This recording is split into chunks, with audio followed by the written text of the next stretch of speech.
Assalamualaikum warahmatullahi wabarakatuh. Kami dari kelompok 10 dengan beranggota yaitu Naila Syahida Ulaya, Nita Febriani, dan Sabrina Nabila Putri. Saya akan menjelaskan akuntansi keuangan lanjutan 1, buku kedua, bab 1, yaitu mengenai kombinasi bisnis. Yang pertama yaitu definisi. Kombinasi bisnis adalah suatu transaksi atau peristiwa lain di mana pihak pengakuisisi memperoleh pengendalian atas satu atau lebih bisnis. Bisnis adalah suatu rangkaian terpadu dari kegiatan dan aset yang mampu dikelola dengan tujuan memberikan hasil dalam bentuk dividen dan efisien biaya atau manfaat biaya lainnya. Selanjutnya yaitu jenis kombinasi bisnis. Dalam strategi bisnis yaitu integrasi vertikal, integrasi horizontal, dan kolerasi. Dalam metode akuntansi, pooling of interest, purchase, pembelian, dalam bentuk entitas, merger, konsolidasi, dan akuisisi. Selanjutnya akuntansi kombinasi bisnis. Pengakuan dan pengukuran aset dan liabilitas akuisisi dilakukan terhadap aset dan liabilitas yang dapat juga menghasilkan goodwill. Jika akuisisi tidak dilakukan secara penuh, maka bagian yang tidak diakuisisi disebut kepentingan non-pengendali pihak pengakuisisi. Mengakui secara terpisah berupa goodwill. Aset teridentifikasi yang diperoleh, liabilitas yang diambil alih, dan kepentingan non-pengendali dari pihak yang diakuisisi. Selanjutnya yaitu biaya transaksi. Transaksi kombinasi membutuhkan biaya yang besar. Biasanya biaya tersebut dikeluarkan oleh pihak pengakuisisi, namun tidak menutup kemungkinan pihak yang diakuisisi juga akan mengeluarkan biaya.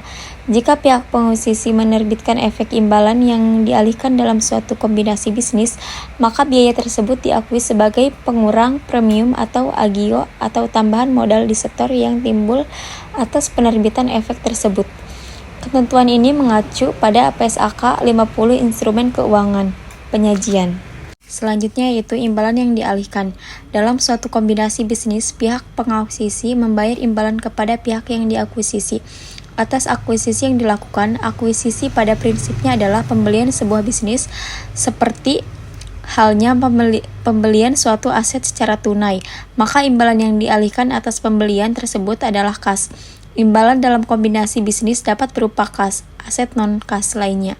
Efek utang atau efek ekuitas yang diterbitkan oleh pihak pengakuisisi imbalan yang dialihkan dalam suatu kombinasi bisnis diukur pada nilai wajar yang dihitung sebagai hasil penjumlahan dari nilai wajar tanggal akuisisi atas seluruh aset yang dialihkan oleh pihak pengakuisisi. Liabilitas yang diambil alih oleh pihak pengakuisisi kepada pemilik pihak yang diakuisisi. Selanjutnya yaitu goodwill. Goodwill imbalan yang dialihkan kepentingan ekuitas yang sebelumnya dimiliki oleh pihak pengakuisisi kepentingan non-pengendali pada pihak yang diakuisisi. Aset teridentifikasi yang diperoleh dan liabilitas yang diambil alih. Untuk akuisisi aset dan liabilitas, goodwill diakui dalam laporan posisi keuangan pihak pengakuisisi, sedangkan pada akuisisi saham, goodwill yang timbul pada akuisisi diakui dalam saldo investasi dalam laporan posisi keuangan pihak pengakuisisi dan akan diakui secara terpisah. Pada laporan posisi keuangan konsolidasi, goodwill diuji atas penurunan nilai setiap akhir periode. Selanjutnya yaitu pencatatan transaksi kombinasi bisnis, yaitu merger akuisisi aset neto imbalan berupa kas. Pada 31 Desember 2020, PT Permata mengakuisisi seluruh aset neto PT Samara. Dalam sebuah merger, informasi laporan keuangan untuk PT Permata dan PT Samara pada saat itu adalah berada dalam kolom ini, yaitu perhitungan ada di slide selanjutnya. Perhitungannya yaitu PT Permata mengalihkan imbalan senilai Rp352 juta untuk mengakuisisi aset neto PT Samara. PT Permata mengeluarkan Rp20 juta untuk biaya legal atas akuisisi tersebut, maka goodwill yang terjadi dapat dihitung sebagai berikut, yaitu imbalan yang dialihkan Rp352 juta, kepentingan yang dimiliki sebelumnya, kepentingan non-pengendali, jumlah 352 juta, aset neto teridentifikasi 280 juta, goodwill 72 juta. Aset neto teridentifikasi dihitung dari nilai wajar aset dikurangi liabilitas. Tidak ada kepentingan yang dimiliki sebelumnya karena PT Permata tidak mengakuisisi secara bertahap. Demikian juga dengan nilai kepentingan non-pengendali karena akuisisi dilakukan atas seluruh aset neto PT Samara. Pada contoh ini, akuisisi dilakukan terhadap aset neto sehingga pihak pengakuisisi mengakui seluruh aset teridentifikasi yang diperoleh dan liabilitas yang diambil alih pada nilai wajarnya. Selanjutnya yaitu jurnal yang dicatat oleh PT Permata, biaya transaksi, beban 20 juta, kas 20 juta, akuisisi aset neto 31 Desember 2020, kas 40 juta, piutang usaha 70 juta, persediaan 100 juta, tanah 120 juta, bangunan dan mesin 300 juta, goodwill 72 juta, utang usaha 110 juta, utang wesel 240 juta, kas atau imbalan yang dialihkan 352 juta. Atas akuisisi ini, PT Samara sebagai entitas yang dibubarkan akan menghapuskan seluruh aset dan liabilitas yang dimiliki dan menghentikan operasinya. Selanjutnya, pembelian diskon. Kondisi ini disebut pembelian dengan diskon, yaitu satu kombinasi bisnis yang mana jumlah nilai wajar aset teridentifikasi yang diperoleh dan liabilitas yang diambil alih melebihi nilai agregat atau imbalan yang dialihkan kepentingan ekuitas yang sebelumnya dimiliki oleh pihak pengakuisisi. Kepentingan non-pengendali pada pihak yang diakuisisi, selisih tersebut diakui oleh pihak pengakuisisi sebagai keuntungan dalam laporan laba rugi. Pada tanggal akuisisi, keuntungan tersebut diatribusikan kepada pihak pengakuisisi. Keuntungan atas pembelian diskon dilalui dalam laporan laba rugi dan penghasilan komprehensif lain pengakuisisi pada tanggal akuisisi. Pertanyaan dan jawaban. Apa pengertian kombinasi bisnis dan mengapa perusahaan melakukan kombinasi bisnis? Jawabannya, kombinasi bisnis adalah transaksi di mana satu perusahaan menggabungkan operasinya dengan perusahaan lain atau pengakuisisi aset atau saham dari perusahaan lain. Perusahaan melakukan kombinasi bisnis untuk beberapa alasan, termasuk pengembangan pasar, efisien operasional, diversifikasi produk, akses ke teknologi baru, mengatasi persaingan, menciptakan nilai bagi pemegang saham, dan mengurangi resiko bisnis. Ini adalah strategi untuk mencapai tujuan strategis dan meningkatkan kinerja perusahaan. 2. Apa saja jenis-jenis kombinasi bisnis yang dapat terjadi di antara perusahaan?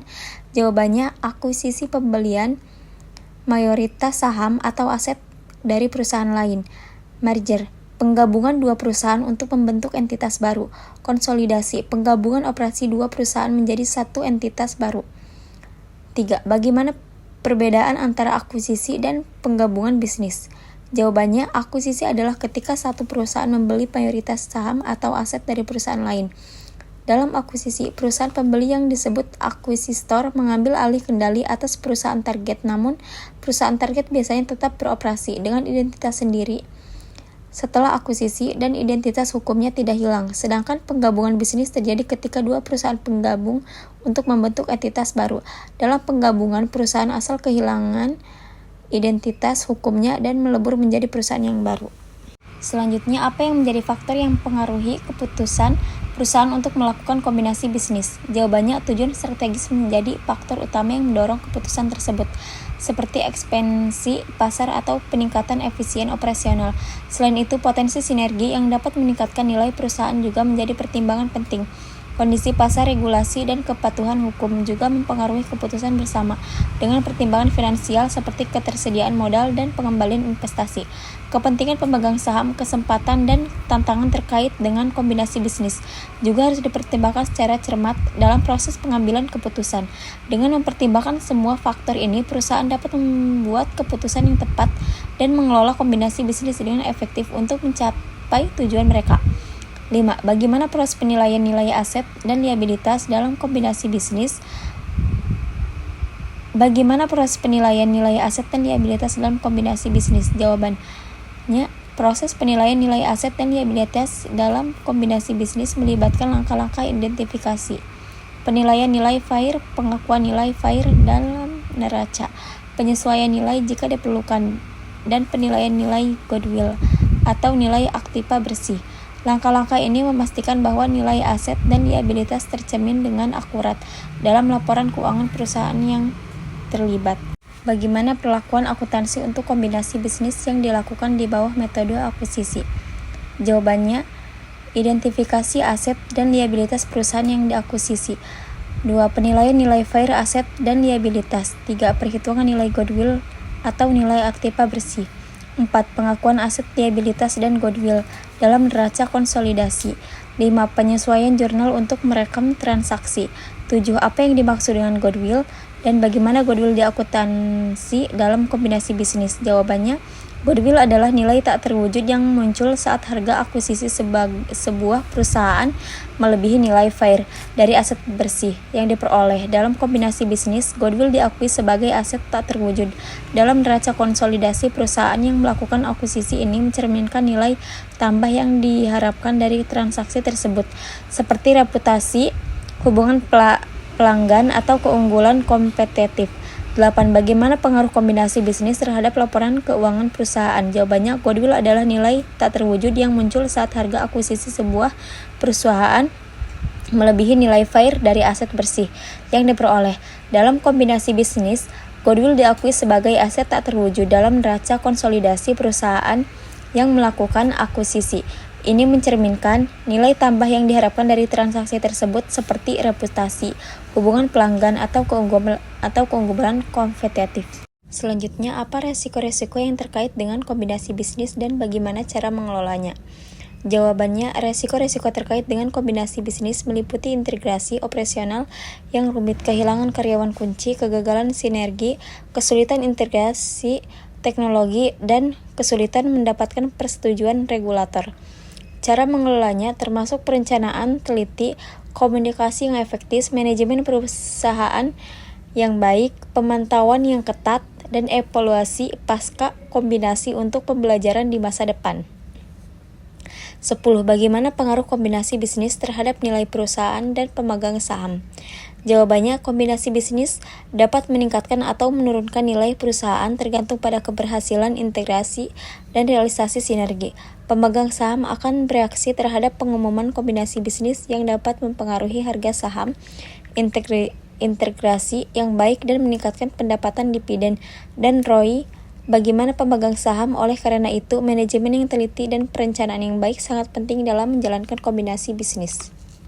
Kesimpulan, kombinasi bisnis merupakan strategis penting dalam pengembangan perusahaan yang memerlukan evaluasi yang cermat terhadap manfaat, resiko, dan dampaknya. Melalui presentasi ini kita telah memahami bahwa kombinasi bisnis dapat berupa merger, akuisisi, atau pembentukan entitas baru yang masing-masing memiliki tujuan dan implikasi yang berbeda dalam melaksanakan kombinasi bisnis. Penting untuk mempertimbangkan aspek hukum keuangan dan operasional secara menyeluruh. Selain itu, komunikasi yang efektif dengan stakeholder dan transparansi dalam pelaporan merupakan kunci keberhasilan dalam mengimplementasikan kombinasi bisnis. Namun terlepas dari potensi keuntungan yang dapat diperoleh, kombinasi bisnis juga membawa risiko, termasuk risiko keuangan, operasional, dan reputasi. Oleh karena itu, manajemen risiko dan pemantauan yang cermat